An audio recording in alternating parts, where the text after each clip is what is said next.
Un día despierto con un gran reto. No va a ser fácil y sí será muy largo. Pero me decido y salgo y corro a cualquier hora, lloviendo, luchando.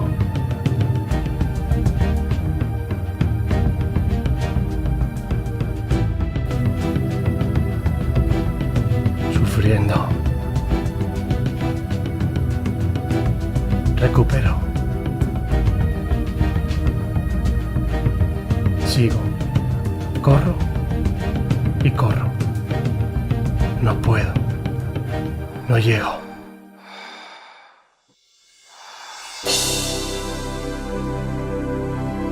Pero no me rindo.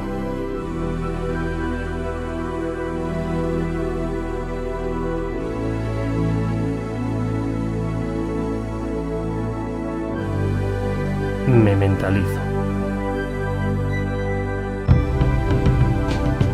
Y continúo. Ya me imagino allí.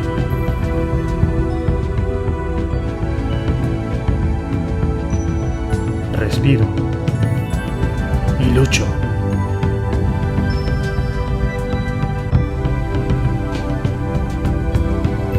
¡Arriba!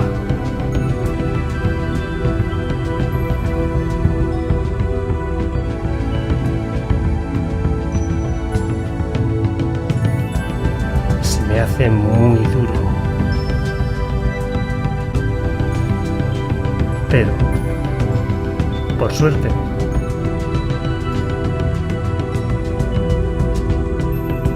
siempre nos tenemos.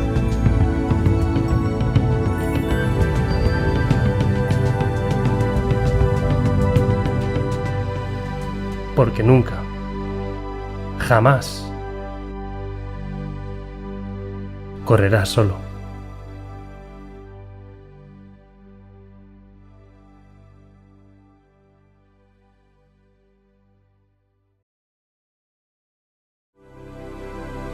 Es tu momento.